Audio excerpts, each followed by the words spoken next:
Hey everybody, this is TCG Productions here, and today we're going to be having a look at and wiping not one, not two, but three different computers.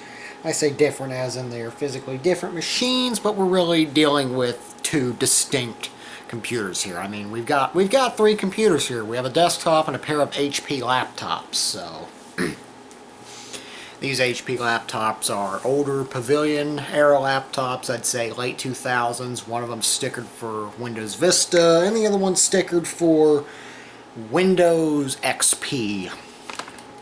So what we're gonna do first here is we're gonna cut right to the chase. We're gonna have a look at this Dell system. It's a Dell Inspiron 530S. But I can tell you it is really similar to a Dell Studio system that I've got tucked away underneath the tech room's main computer desk. And I've got tucked away underneath the tech room's main computer desk. And yeah, these two systems are pretty much internally the same architecture. Like internally the same core system design and everything, but this one probably doesn't have as sporty of a spec sheet as the Dell Studio under the desk, and this is obvious. And this system is sporting a primarily white themed case color, whereas the Dell Studio system under the desk is sporting a much sleeker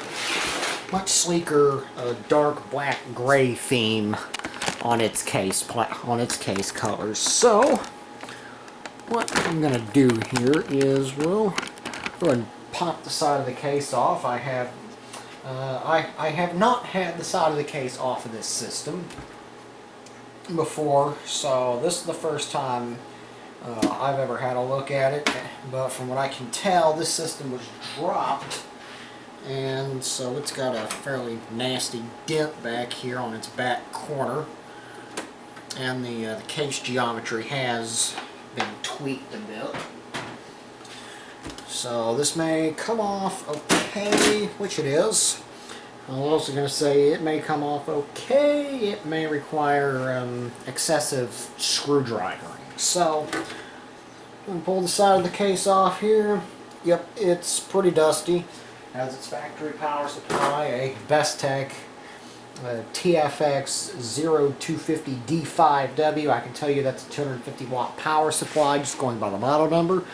We have a Western Digital Caviar Blue 250 gigabyte hard drive. We're probably running if I had to say, 8 gigs of DDR2 memory, and then some kind of, yeah, it says it's got a Core 2 Duo under the hood.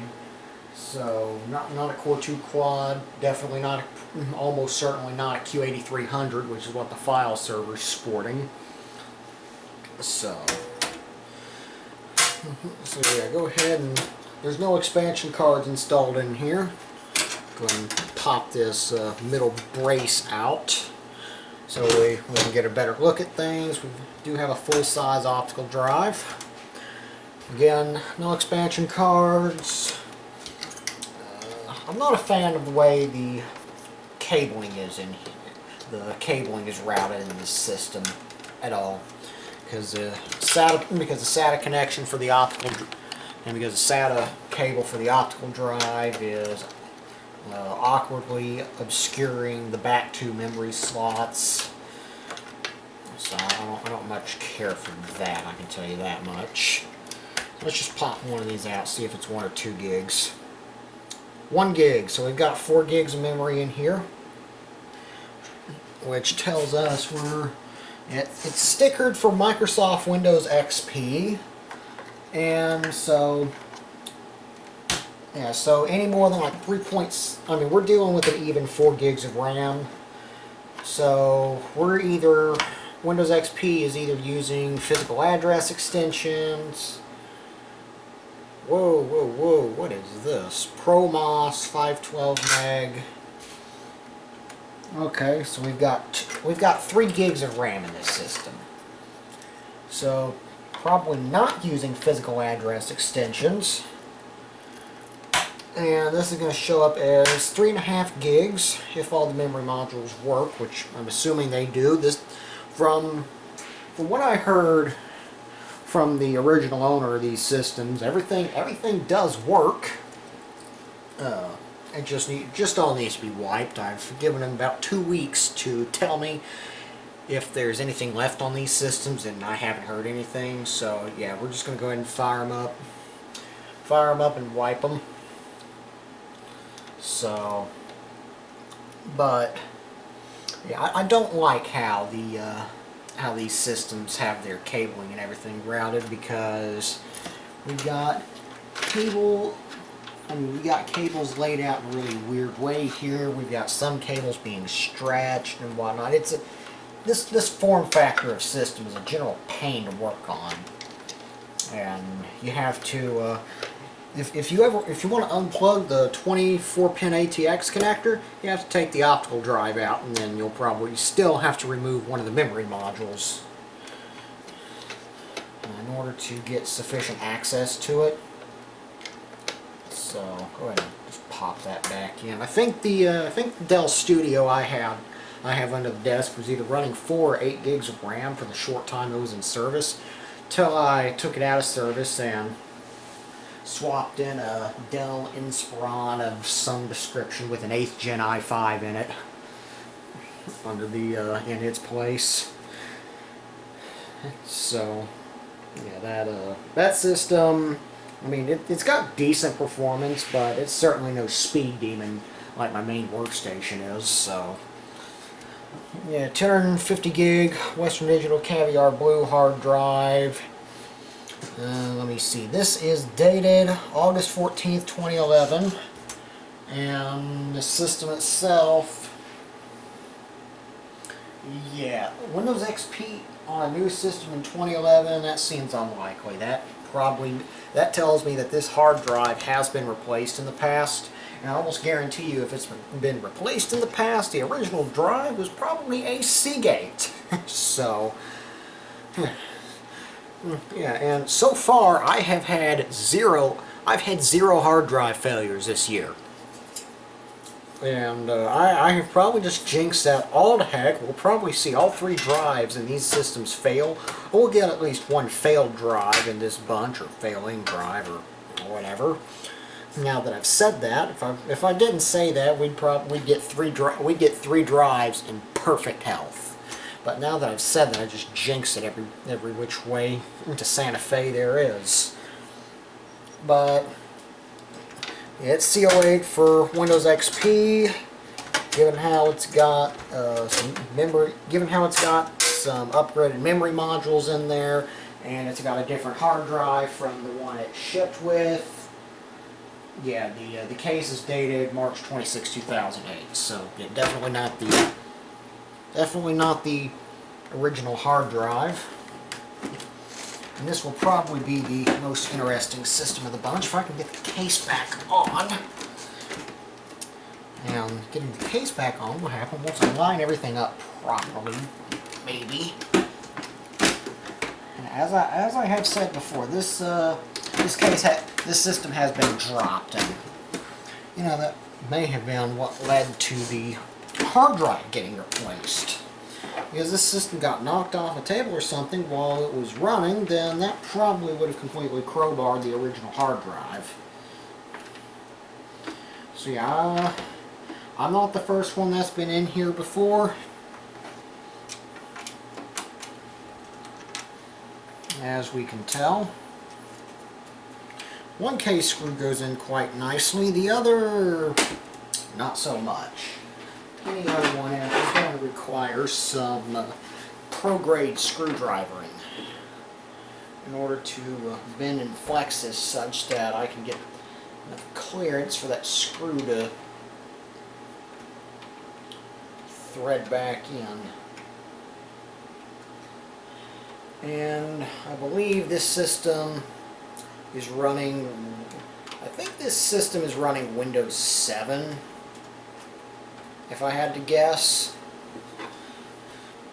because the hard drive got swapped sometime around 2011. It was before the big 2012 Singapore floods, which sent hard drive, which sent hard drive prices rocketing to the moon, where they would not come back down for quite a few years. Well, not quite a few years, but certainly quite some time. I have no idea whether this system works. It is presumed working, but as is. So I'm going to go ahead, cable it up, get the camera set up, get the lighting in here set up and everything, and we will be back in just a little bit. Okay, we are back. I've got the computer hooked up, and I've got the camera and lighting reasonably adjusted. I will probably have to make further adjustments with the camera, but I've got the computer hooked up. Really the only thing I have left to do is turn the power on to the thing, because I've had the Workbench power strip turned off for a little while now, ever since I recorded the video over the old family computer part 2. So, nothing more to do. Fire in the hole. And the computer turns on, so the CMOS battery is probably cooked. And we have a yellow power light. Now it's blue, and we have a lawnmower. Go ahead and break in the setup here. This is an odd BIOS, version 1.0.12. Whoa! Okay. I have never seen this BIOS on a Dell system before. Either someone has been in here playing around with the BIOS, or playing around with the motherboard, or this is just such an early revision of the motherboard that Dell hadn't, shall we say, gotten their grubby hands all over the BIOS. So, with that out of the way, I'm going to go ahead and correct the focus.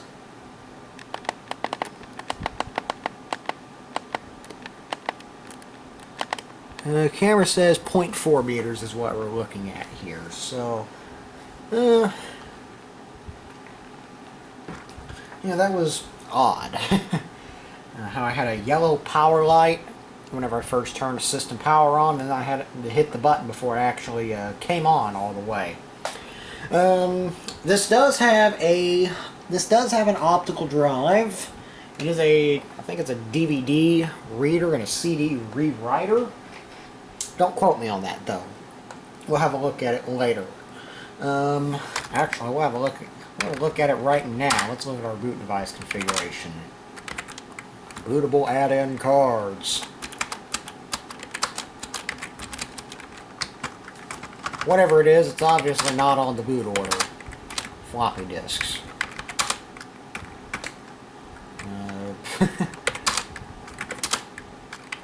Yeah, PLDS, okay, so it's a DVD rewriter, and obviously the time and date's been reset to default, so let's go ahead, and it is March 7th, I think. Yeah, Thursday, March 7th, 2024. It is 22:53, and the seconds are correct as far as I care. We do not have a floppy drive. Halt on all error, all but keyboard. E8200. Okay, so yeah, 6 megs of L2 cache, 3.5 gigs of RAM. The exposure is blowing things out more than a little. I don't know if it's the exposure blowing things out more than a little bit, or if it's just this camera display. I don't know. This display doesn't have the greatest viewing angles. Yeah, 2.66 gigahertz, so certainly not bad for its time. DDR2 dual channel mode, because mashed memory modules on both channels A and B slots. Standard CMOS features, pretty basic. Advanced, yeah, advanced. limit CPU ID value. Everything looks sane here. Boot device.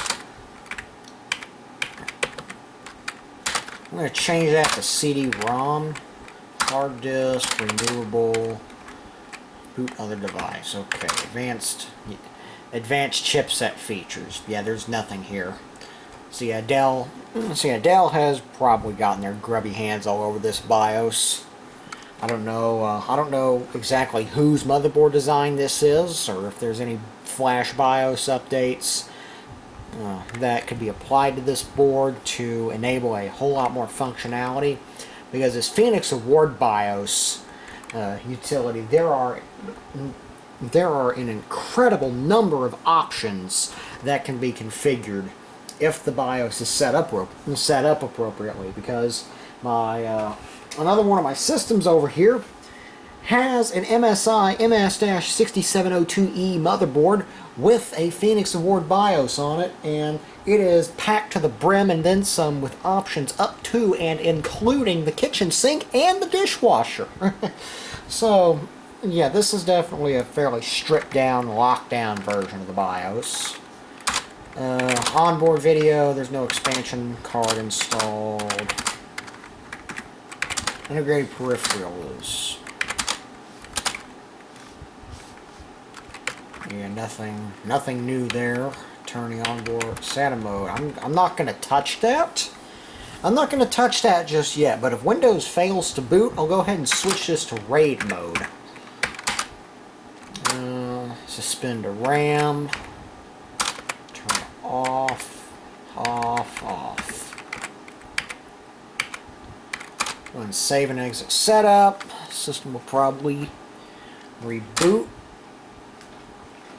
It doesn't sound like a lawnmower. We get a post beep.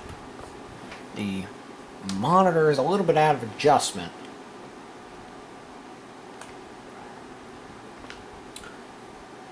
Oh boy. It's got at least Windows 8 on it and Windows 10. And that actually booted really fast. And the system and CPU fans are throttling themselves up and down quite erratically. And yeah. So what I'm going to do next is bring the exposure up on the camera.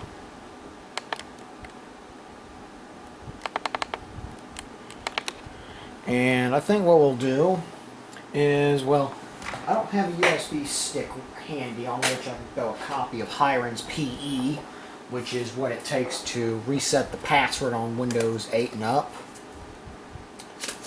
So what I'm going to do instead is I'm just going to go ahead and take this Ultimate Boot CD and pop it into the optical drive, see if we get a focus lock or anything.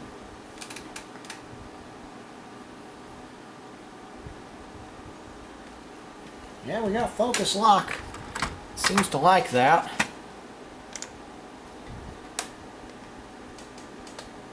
Let's go ahead and restart here. Came up asking for a pin for the user account. So it probably came up out of hibernate to disk, aka fast startup, and okay, that surprisingly didn't take 10 years to shut down. Loading boot menu. Yeah, the monitor's out of adjustment. So, CD-ROM. Bada bing, bada boom. So, I don't have anything on here with which to blank the password or anything like that. So, yeah, I could fire up Card and Magic and see what happens. We've got 3.5 gigs of RAM. Go for it. Monitor seems to be in adjustment now.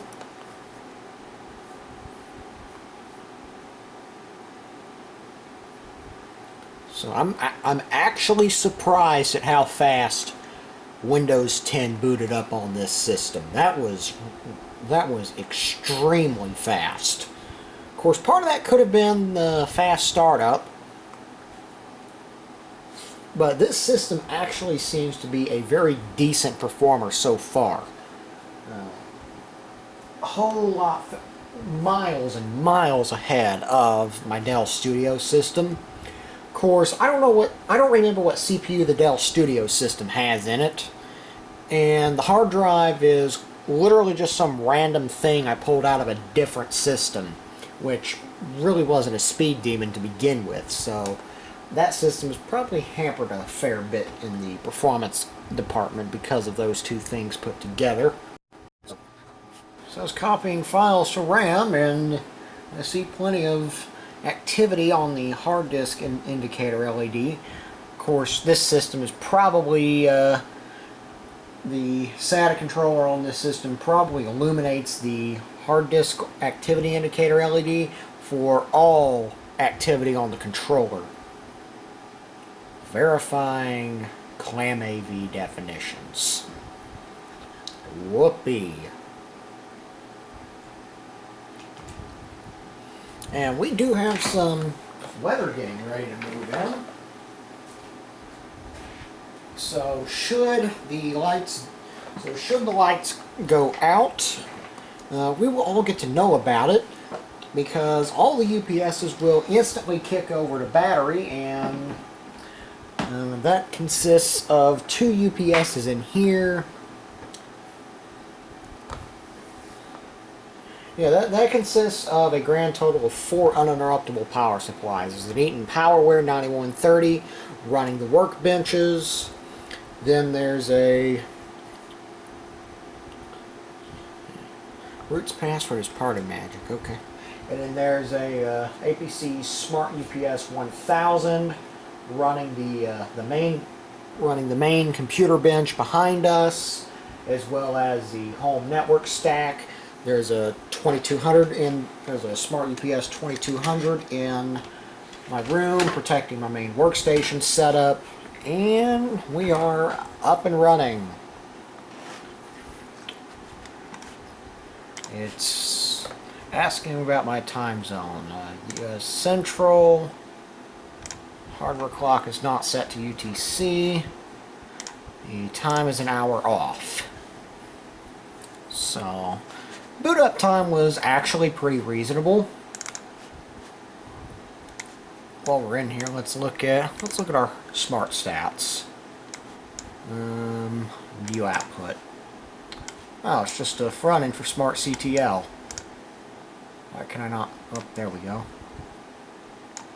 This must be Smart CTL-X.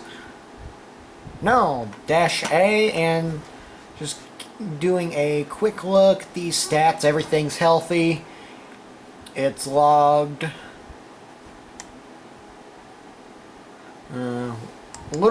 a little bit. It's logged a little under 2,000 power cycles, and it's got about 4,000 power on hours logged, so not too much really.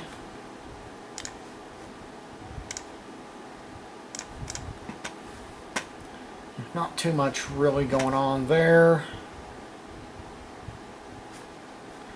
Okay, show me my discs. Accessories. This is obviously XFCE4, a really old version of it. About either that or LXDE, it says.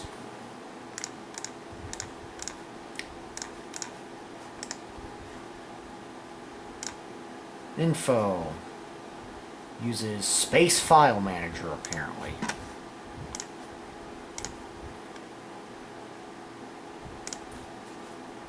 I don't want to search. Oh, there it is.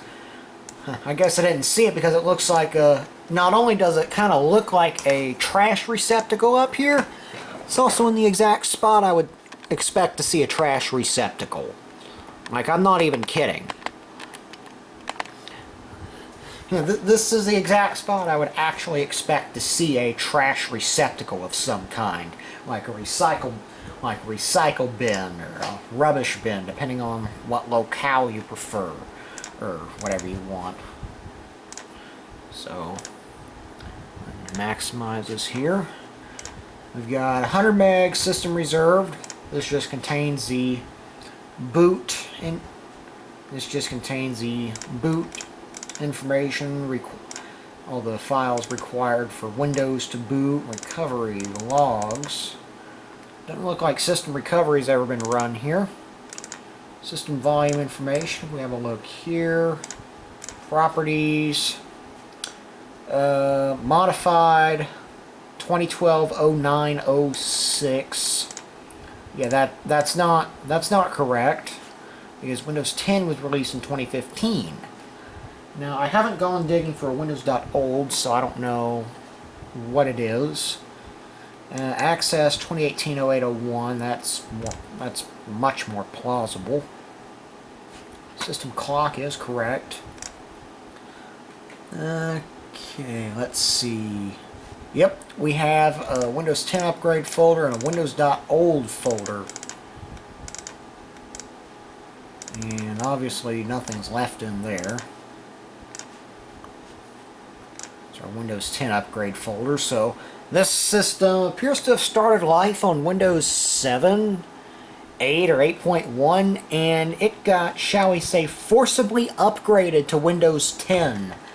Because this Windows 10 upgrade folder is a hallmark of that forced upgrade program.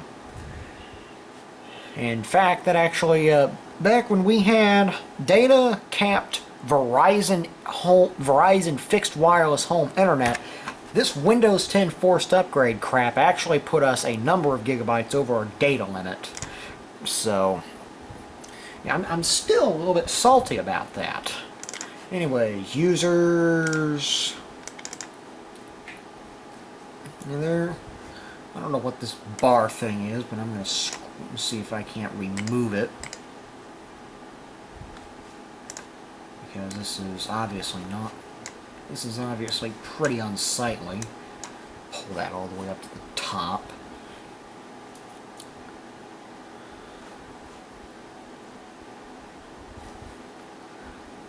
Intuser.dat will tell me the last time we were this user logged on here. October 9th, 2018, so it's been about 5.5 years since this system's done anything. Yeah, 5.5 years since this system's really done anything. So yeah, so yeah, this system volume information folder, the information here is probably correct. This was last modified August 1st, 2018.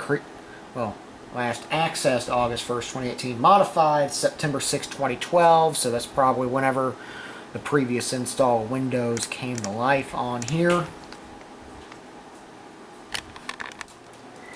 I'll just reboot the system, call it the boot menu, and eject it manually from there.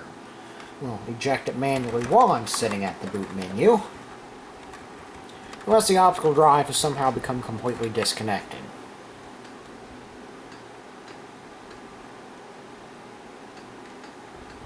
Okay, it's refusing to eject. Just going to turn the whole thing off and back on.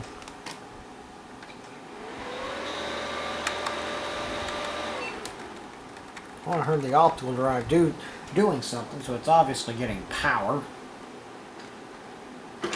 Up, there we go. I guess Windows just wedged the thing into some weird invalid state. I mean, that's the first time I've seen Windows manage to soft brick an optical drive. Of course, then again, I have seen Windows brick the Intel i8042 Yeah, either that or i8042 keyboard controller driver.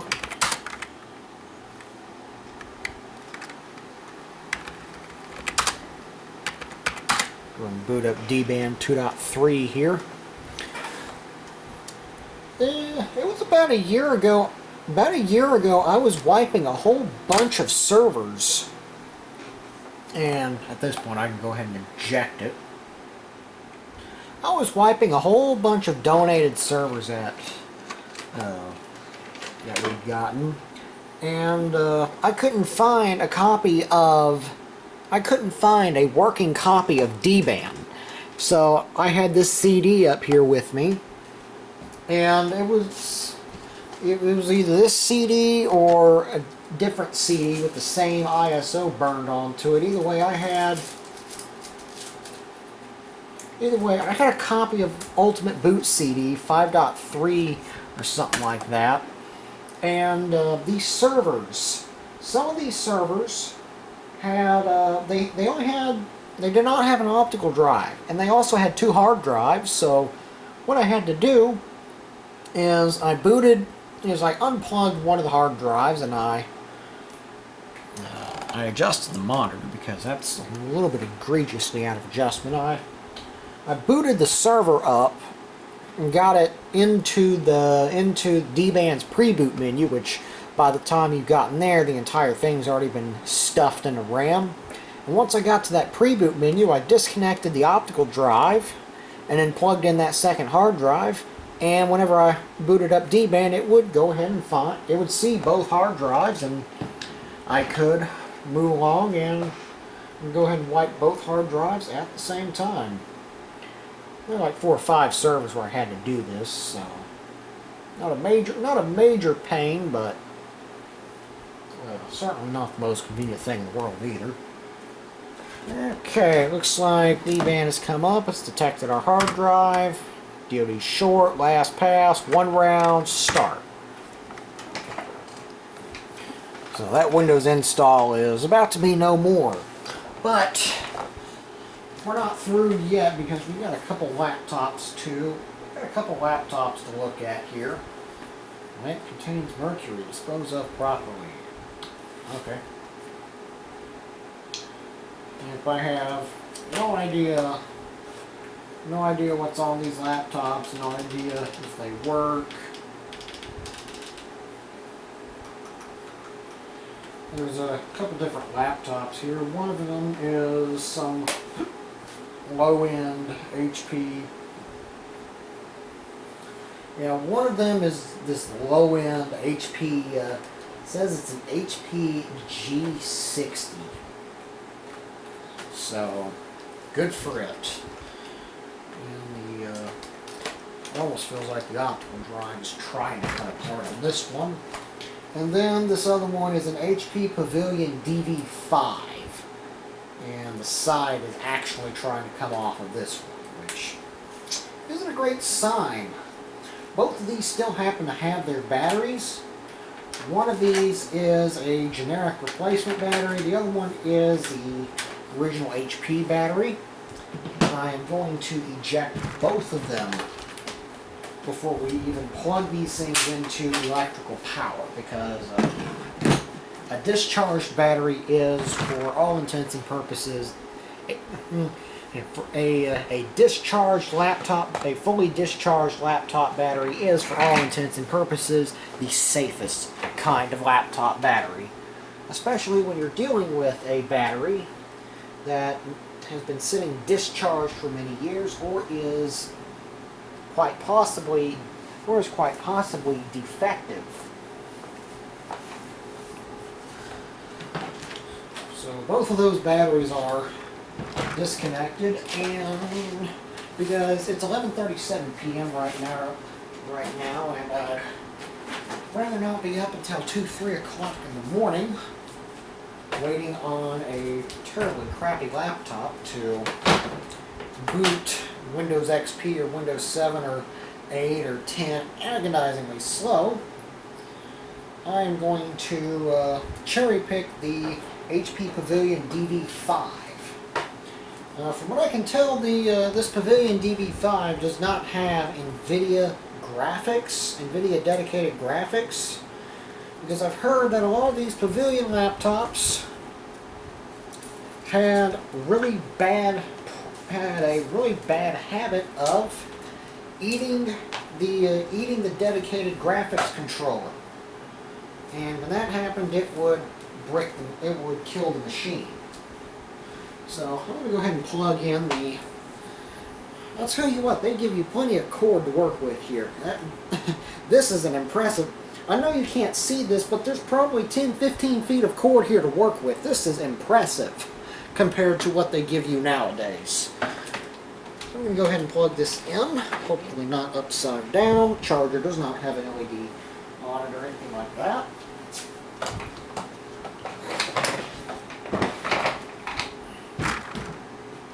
That was the keyboard rattling around. So now, I'm going to go ahead and point the camera at this laptop. Here. It's an HP Pavilion Entertainment PC, it says.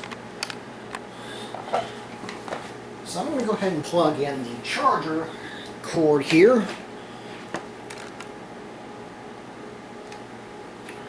And it's decided it's going to turn on. Not turn on. No, it's definitely not on right now. However, the light on the side is illuminating, telling me that it is receiving battery charger power. And this actually has the HP Media Center PC remote thing in here. This is probably running Windows XP Media Center Edition 2005,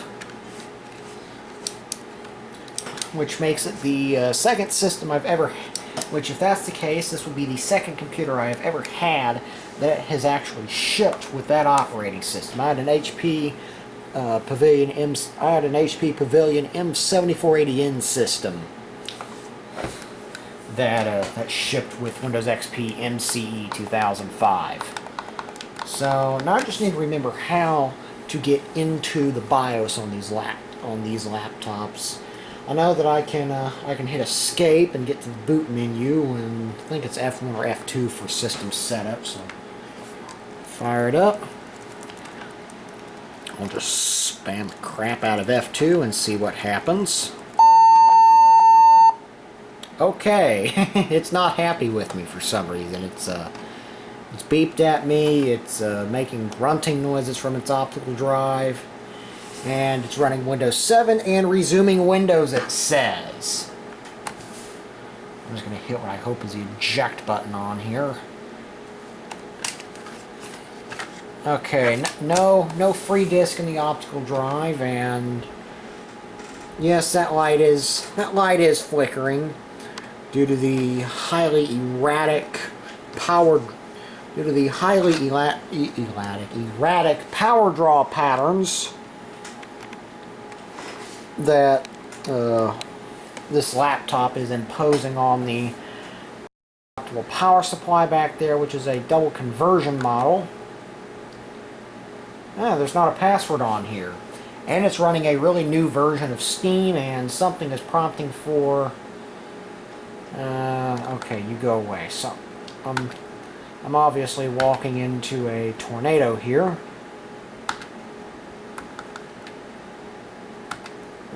What's this? No, you will not be auto-updating anything. In fact, you're about to be wiped. That goes away. Okay, I'm going to do something with this lighting situation, because that lamp is about to give me a headache. Turn that lamp on and realize it makes an annoying glare on the laptop display. So we'll turn that lamp off and turn a different lamp on. And then come over here, click, turn that lamp off. And get a slightly different glare on the camera.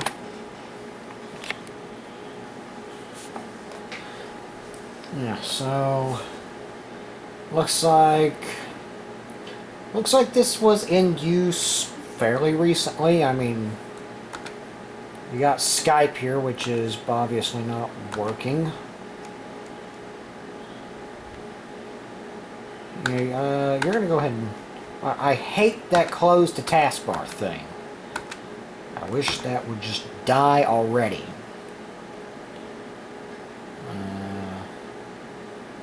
Quit.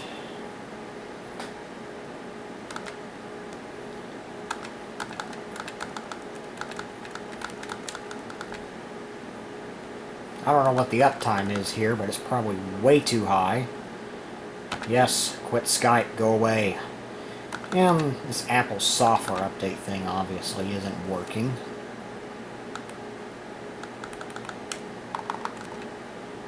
And I'm just...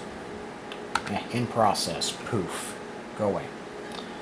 Yeah, obviously this was in use fairly recently, because that's the new redesigned Steam dialog, the Steam sign-in dialog, and we've got what has been referred to as CREDGE, Microsoft Edge, just based around Chrome, and the system tray is full of icons. IDT audio settings, OneNote. Obviously it's got working wireless hardware because it says connections are available. Oh wow, it's actually got 5 gigahertz wireless hardware. Okay. And it's picking up the internet and picking up the wireless network from my dad's workshop several hundred feet away, which is impressive. It's picking up networks in here as well as the home networks. So, well-controlled toolbox. I don't know what that is, but I don't want to accidentally expose anyone's personal information, so I'm not going to click on that. What we can do, however, is open this up. There may be a jump cut here if it reveals a bunch of personal information. Okay, it's not going to. Okay, this is running oddly slow. Let's check the uptime and check the resource usage. Performance.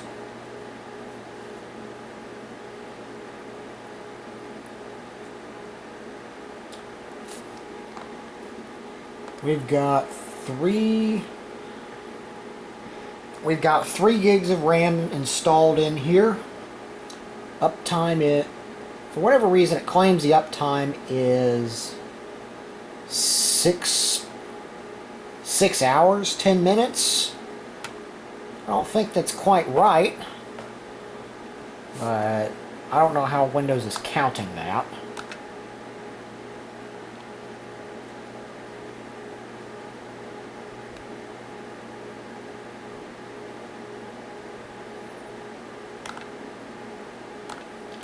So let's see, computer, 300 gigabyte hard drive. Let's look at the properties here. Windows 7 Pro, Service Pack 1, 32-bit operating system. Core 2 Duo P7350 at 2 gigahertz, so yeah, not bad. Not terrible, but not great either. Not bad, not a speed demon, that's for sure, but certainly not a turtle either.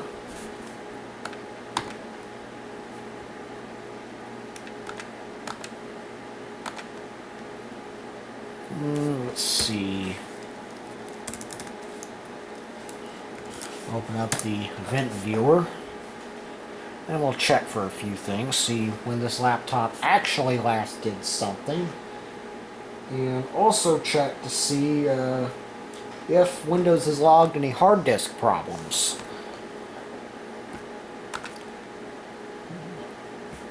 You see Windows System. 51,337 events.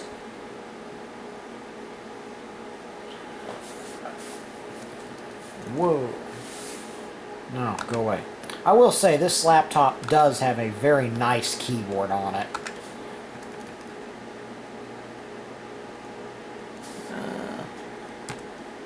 Page down, 26, 27, 37. So it's been sitting cold and dark for about a month. Enter the pause state. The system is entering sleep. So yeah, the system's been asleep for about a month. 27, 26.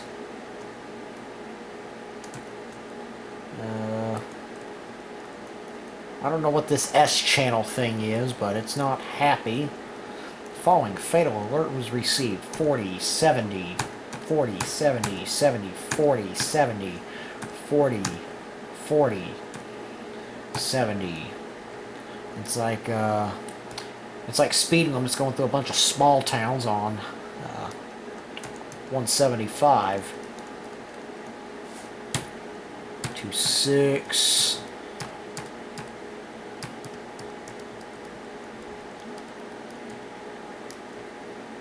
Jeez, that's a lot of events.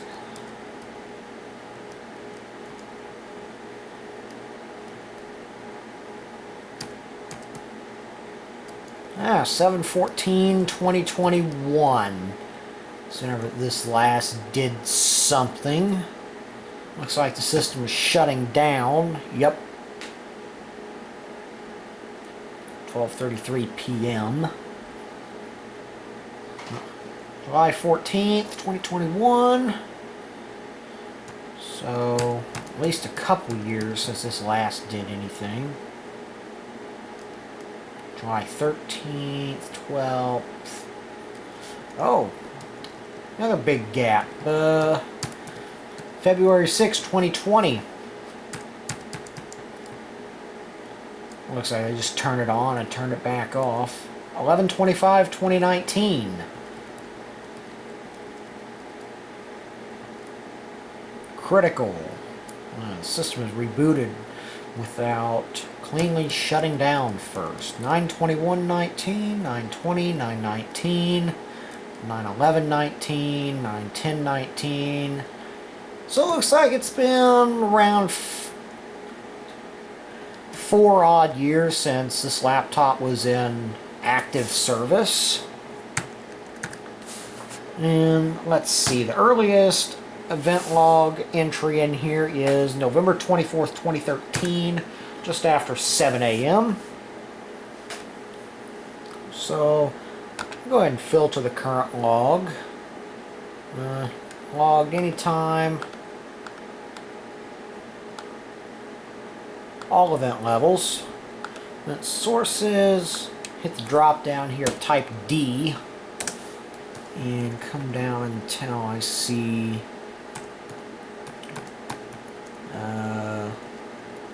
disk. Where are you? Direct. Disk diagnostic, data collector and resolver. And we'll hit OK, filtering the log, and we are looking at a failing hard disk. It's been complaining about this for a very long time. Hard disk 0. Hard disk 2, that was probably an external drive someone plugged in.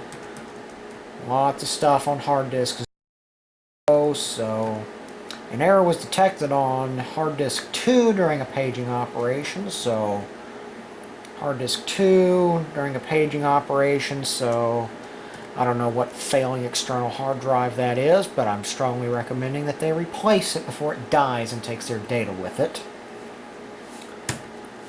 So, yeah, I probably just, let me see, I definitely jinxed it saying that I hadn't seen a failing or failed hard drive this year yet. Because here we are looking at our first failing hard drive for 2024. In fact, what we're going to do is we'll take the alternate shutdown method, that is unplugging the computer with no battery installed, because I'm not letting it do any Windows updates. I don't hit escape here. It should get me to, I think, some sort of a boot menu. Okay, I get it. Quit beeping at me. Ah, there we go. Let's go F9 boot device options. Try the DVD-ROM drive. It says it's a DVD-ROM, so it's probably a CD rewriter if I had to guess. Let's go ahead and fire Parted Magic here. Default settings. And I'm choosing Parted Magic, so that way I can go ahead and have a look at the real smart stats on here.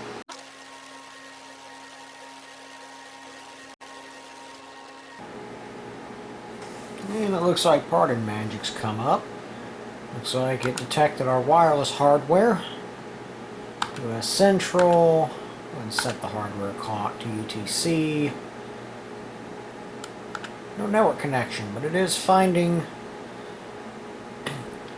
It has found our 2.4 gigahertz networks, at least 2 of them. So it does not appear that the drivers support.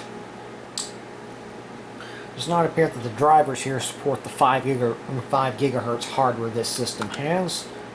So let's look at our disk health. Of course, it's a Seagate ST932320AS. So let's see if we've got some like GNOME disks in here. Nope, doesn't look like it. So. Yeah, it's a Seagate Momentus. Go figure. Ooh, we have red in the attribute.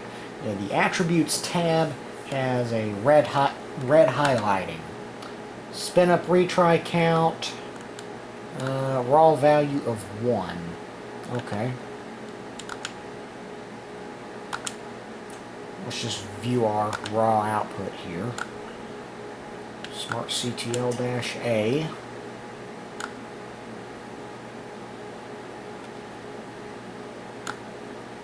Okay, tons of raw read errors. That's typical for most Seagates. The head positioning is rather lazy for some reason.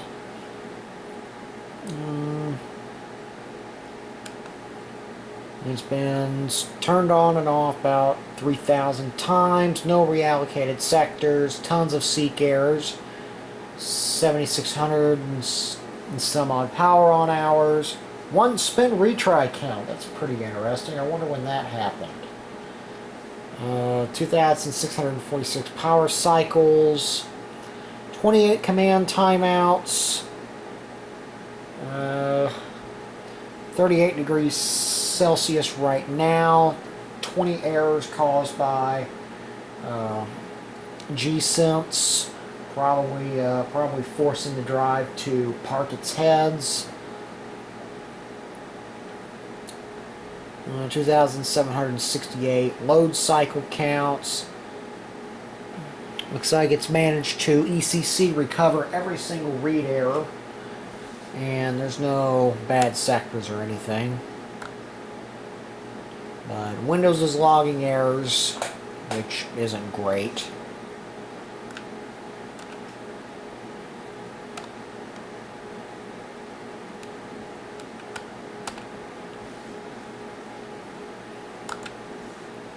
So, yeah, we'll go ahead and stick the optical drive back in.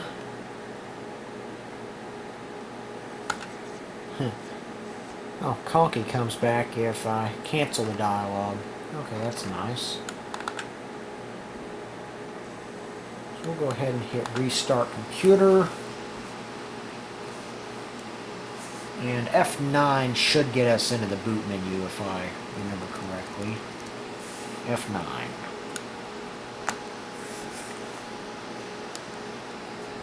And we'll go internal CD, DVD, ROM drive. Actually, before I get too carried away, I want to go ahead and head into system setup here. And F10 setup. Alright, this is the point at which I'm able to remove the disk from the drive. Some optical drives are real sticklers about me removing the disk from them. They won't let me remove it at all unless I either reboot the system, power cycle the drive, or perform a forced ejection. Well, other drives are pretty friendly about it. The two optical drives I've encountered so far seem to be pretty friendly about it. So we'll just go ahead and boot. Yeah, I don't know what this unrecognized device is. Could be an SD card reader with no drive in it or anything. Could be the optical drive. We'll just go ahead and select the 320 gig Seagate drive. DoD short, LastPass, start. And I'll see if I can fish up another power adapter so we can go ahead and get this third laptop up and running and wiping. If I can fish it up, that's great. We'll go ahead and get this done now. If not, we'll go ahead and get this done after this laptop gets done.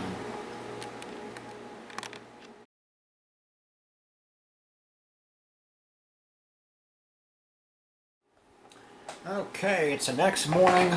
We are back. As far as the laptop with the bad LCD screen, I think what I'm going to do is I'm just going to put the hard drive from that into the HP Pavilion G5 or P5 or whatever it is. Let me turn the light on. Yeah, HP Pavilion DV5. So I'm just gonna stick the drive in there. What you're seeing right now is the D-band success screen from the Dell Inspiron 530S. So D-band succeeded, and the laptop, the HP Pavilion DV5, is reporting that D-band also succeeded. So I'm just going to Alt arrow over to another console. Okay, I don't see any hard disk errors in here, so actually we're just going to reboot here. It says terminated, and the system system reboots. Beep. BIOS revision 1.0.12. So yeah, this is I think this is an extremely early revision of that particular BIOS, and yeah, there's nothing there. So that system has indeed been successfully wiped. And now, yeah, I tried, as far as the HP Pavilion G60, I tried plugging it into an external monitor, but it was having absolutely none of it. It would not for the life of me change over to an external display. So I don't know if the keyboard's just messed up, or if it's a stupid HP computer with stupid HP design that won't actually let me switch the output over. So this D-band succeeded. It's not giving me the succeeded with non-fatal errors message as it would if the hard disk was returning read and write errors. 0 to continue. D-message. A bunch of unknown key codes. I think that's from me jamming the keys here at the top. Yeah, no hard disk errors. So what I am going to do, however, is do a double check of the drive's smart stats here. Pop the Ultimate Boot CD back in and reboot the system.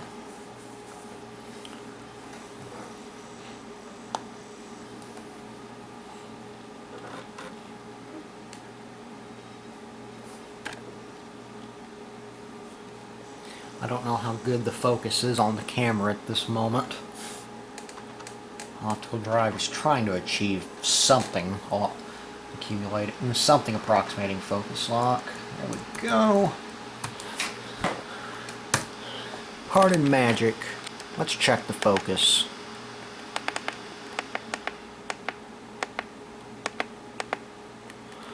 Okay, that's still good. Boot. Default settings. We got 3 or 4 gigs of RAM in this system. And then once I check the hard disk, I'll go ahead and swap the hard drive into this system. I did appear to get the HP Pavilion G60 to boot. I did manage to get the HP Pavilion G60 to appear to boot. I saw the hard disk activity light doing something, and then it just kind of blipped about once per second, which is an extremely familiar characteristic of Windows 7's hard disk activity. This does appear to be a very nice laptop. Seems to have a decent performing Core 2 Duo P7000 series processor in it. 3 or 4 gigs of RAM. The keyboard is one of the best laptop keyboards I've seen in quite a while. And it does not have the very ill-fated built-in NVIDIA graphics as far as I can tell. We'll do an LSPCI.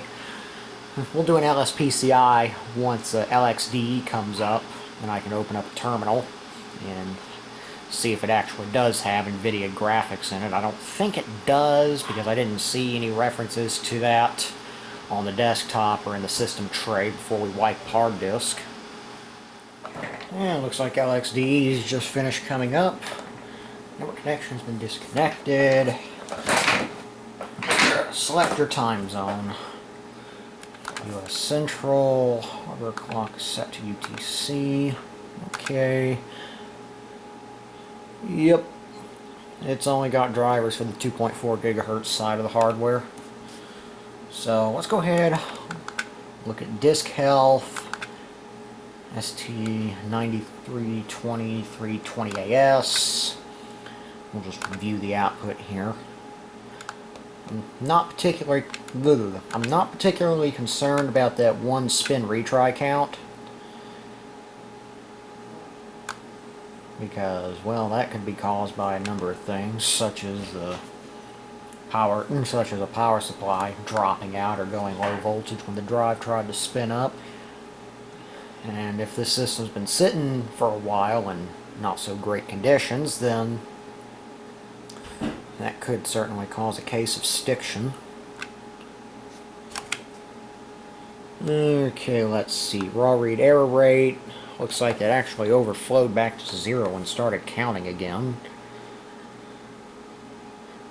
So 1,956, bunch of seek errors, 1 spin retry count, drive is operating at 44C, and no, doesn't look like any actual hardware level drive errors, just typical Seagate drive. So, well, that seems to be okay. Now we'll do an LSPCI. Oh. Okay.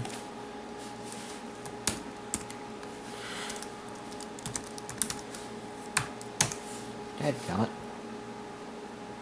Go away. LSPCI, display controller, Intel, Mobile 4 series chipset. Nope, no NVIDIA hardware. Yeah, a lot of these HP systems with NVIDIA graphics hardware, didn't last too well, not only because of a lot of hardware packed into a little bit of space, but also because of the fact that this was the NVIDIA Bumpgate era, about 2006 through 2008 or 9.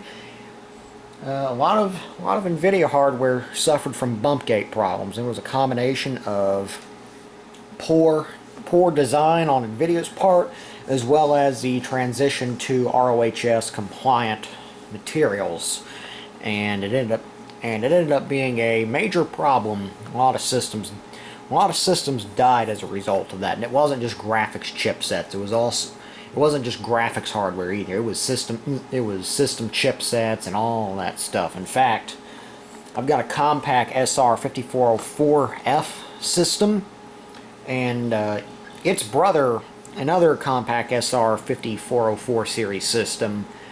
Like, I got two nearly identical systems. First one died because of the NVIDIA Bumpgate problem. And so the second system, whenever I pushed it into service, I actually went so far as to put a heatsink and a fan on top of the chipset. I think it already had a heatsink, but I went ahead and put a fan on top of the chipset, so that way it would keep it cool. And I've got a Dell Dimension E521 series system, and Dell was bold enough to actually just put the chipset way out in the open. No heatsink, no fan or anything. So I went ahead and stuck a heatsink on top of it, put a fan in there blowing on it. So yeah, looks like everything's fine here. So I'll go ahead and turn this system off. Pop the disk out of the optical drive. And there we go. System is powered down. So now what we'll do, we'll turn our attention back over to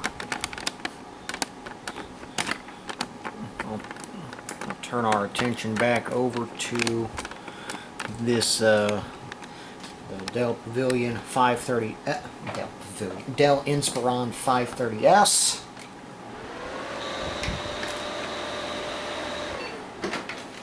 We do have a fan that sounds like a lawnmower. Just going to go ahead and stick the disk in the optical drive. Should get focus lock pretty quick. Yep, there we go. Ordered magic. Runs from RAM. And for the umpty-millionth time, we'll come back once this boots up, and we'll have a look at the stats on the hard disk. Okay, we are back. Pardon Magic has obviously started up here, and while this was starting up, well, actually long after it had started up, I mean, look at the system uptime. I've been busy with other things. I also went ahead and just swapped out the hard drive from the HP Pavilion G60 into the Pavilion DV5. So, given how D-Band didn't give me the non-fatal errors completion message, I don't think we're going to have any problems with this hard drive. So 0, 0, 0, 0, 0, all zeros here. So yeah, this hard drive is completely okay. So, and just out of curiosity, open fire up a terminal here. LSPCI 82G33 integrated graphics controller. I don't see any mention of NVIDIA hardware anywhere in here, so this system is, for all intents and purposes, completely safe from Bumpgate. So, I'll shut this system down. And we'll turn our attention back over here to the HP Pavilion DV5, for what should be hopefully one of the last times. So What you're seeing over here is just a reflection of some decorative lighting in here on this laptop's glossy display panel. So let's go ahead and fire it up. I have no idea whether Windows is actually going to boot, given how I've swapped it to a completely different system. Yes, the backlight does start out dim because it is using a cold cathode fluorescent light. And boot device not found. Please install an operating system on your hard disk. Okay. So, obviously it's not finding anything from which to boot. And I can't just hit F10 to get in the system setup. So either I didn't plug the hard drive in, the cables become disconnected from the motherboard, or the hard drive has actually been wiped.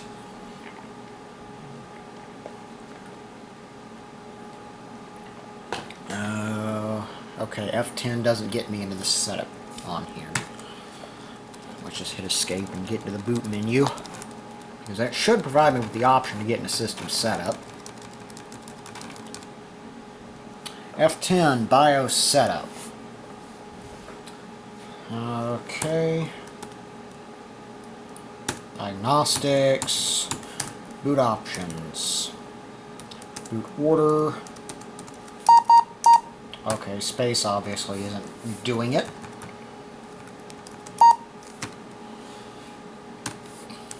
Okay.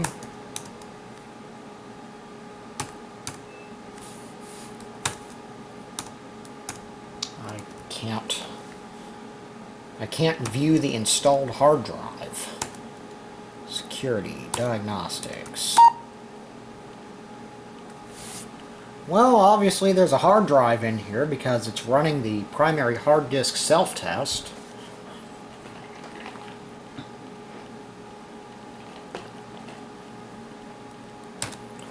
So, for whatever reason, it's just not booting from it. So, maybe the system's already been formatted or something. Either that or a virus has already taken the liberty of wiping the drive for me. Go ahead and slam that in there. Exit discarding changes. And just for posterity's sake, I'll get into the boot menu and see if I can't manually trigger a boot from the hard drive.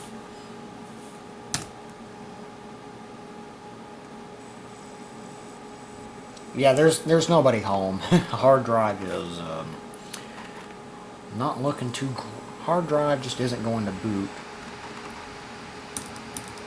So maybe there is something on the hard drive and it is just horribly corrupted, which is entirely the case. The person I got it from said that all it had was a flashing underscore, which tells me that there may be something on there. It's just so corrupted that it can't boot. Of course, we also got the no operating system found warning, and I think I got it to boot last night when I was playing around with it in the G60, which now has a bad display panel. I don't know what killed the display panel on the G60. Could have been from transport, could have been from storage, could have been that the panel's panel electronics just finally had it. It could have been that the panel's electronics just finally had it. Get that annoying glare off the screen. So,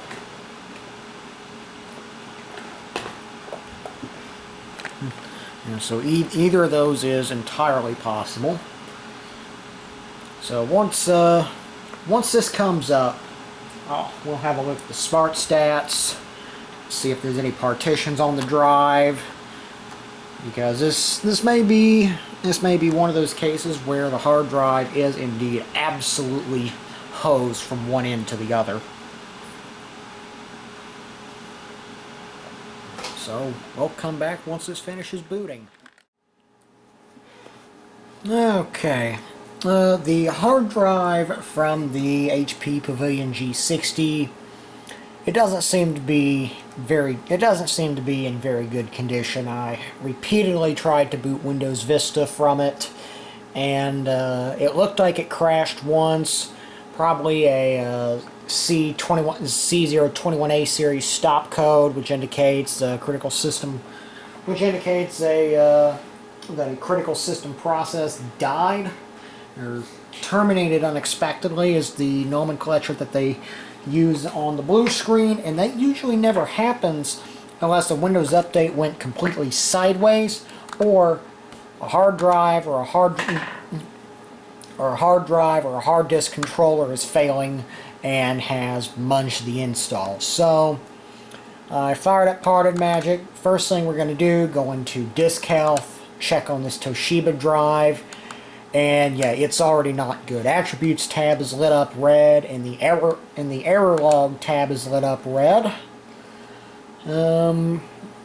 It's saying 1,324 errors, uncorrectable error in data. Attributes, lots of end-to-end errors. Current pending sector count is 15. That is never good. Yeah, this end-to-end errors, it's not great to begin with.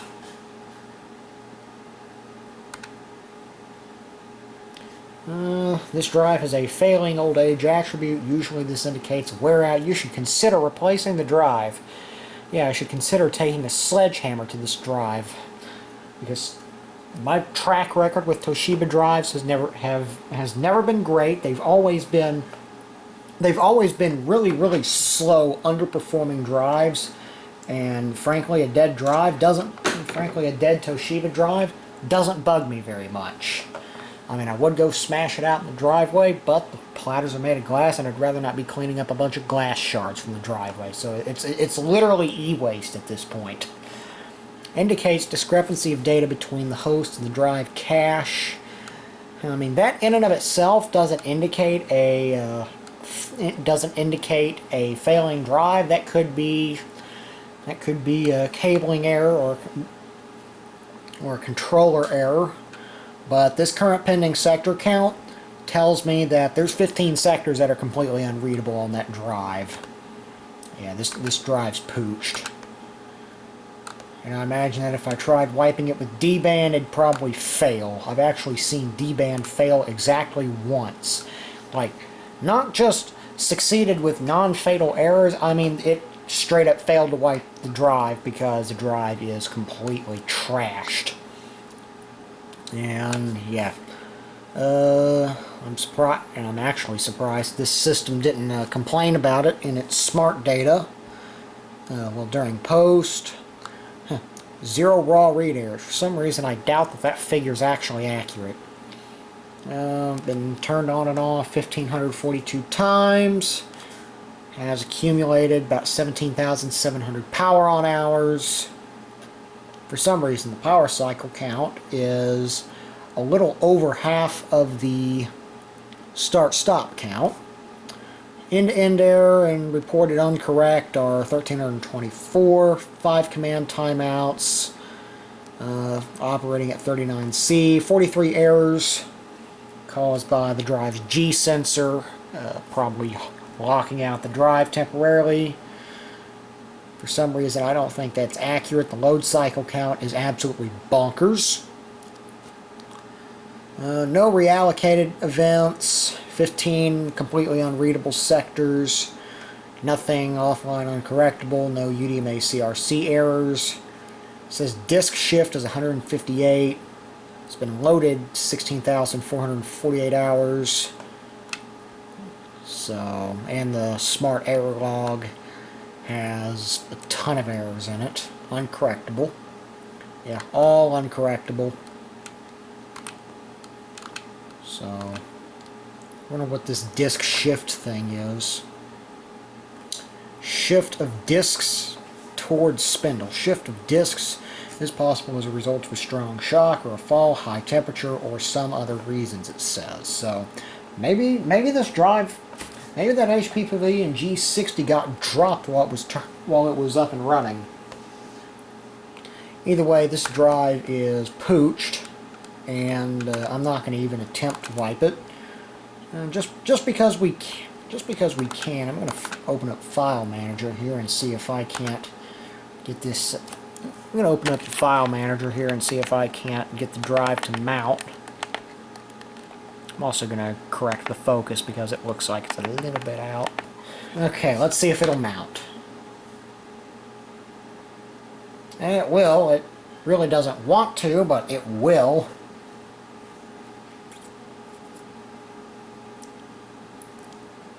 And let's look at the system volume information folder, see when this install came to life. Why would anybody ever install Windows Vista in the year 2011? 7/5/2011. July 5th, 2011. That is way, way, way too late in the game to be installing Vista on anything. Users Bullfrog.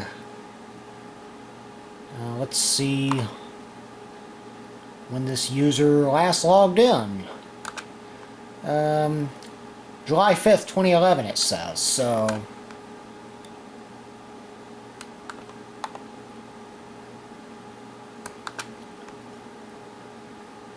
yeah, so it looks like the last time the system did anything was 12 and a half plus, nearly 13 years ago.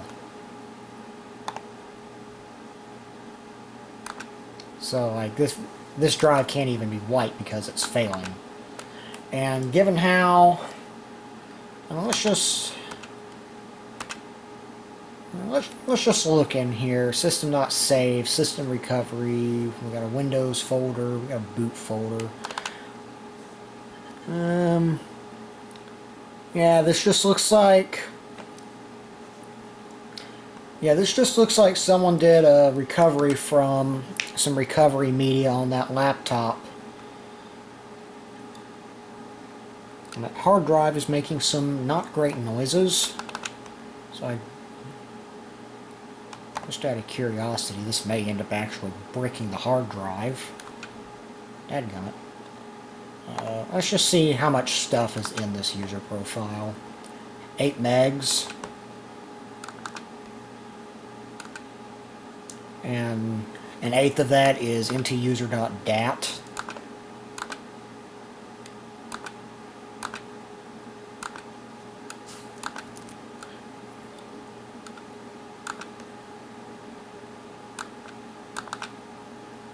There's nothing here. Bluetooth exchange folder. Okay, there's a few things there. Those need to be blurred in post, but nothing's been downloaded or anything. Got some music on here. They're just MP3s. Let's look at the properties, see how big it is. About 10 megs, so I mean, probably a pretty good bit rate, but I don't trust anything on this drive to not be massively corrupted. So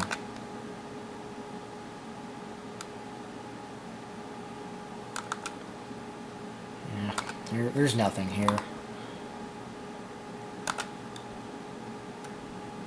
And that drive is making some not very happy noises.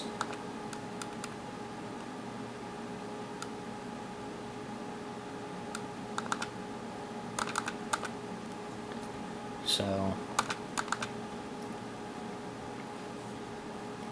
yeah, this just looks like someone did a recovery and the system still wasn't running right, so they just shelved the laptop way back in 2011, and I've brutally awoken it from its slumber that it really shouldn't have come out of in the first place. Just go ahead and unmount that. But yeah. And with that, this will be the end of the video. I'm not going to wipe that drive. There's nothing really on there in the first place, and it's dead. Well, if it's not dead, it's about to be. So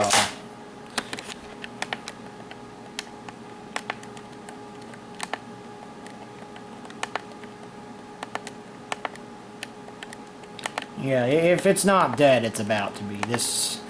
That drive is no more. So, anyways, this is TCG Productions here. Peace out, guys. Peace. And I will see y'all in the next one. Actually, I am going to wipe that hard drive. Because obviously the drive is failing, so you can't wipe it with any of the traditional methods. So, what do? You get a big old high power tape eraser, Realistic Radio Shack branded, preferably from the 80s. Go ahead and plug it into a wall outlet over there, and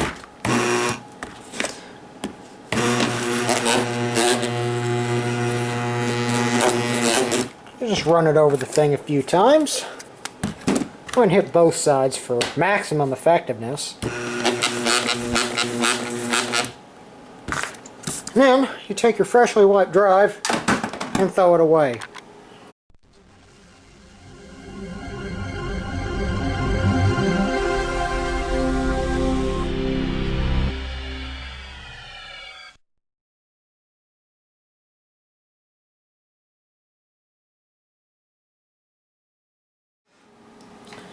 Okay, we're back.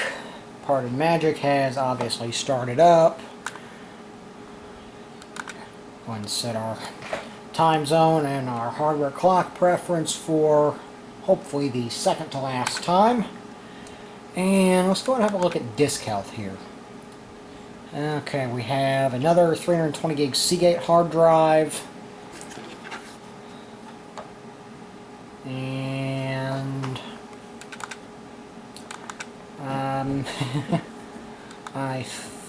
I think I may have just accidentally swapped in the wrong drive,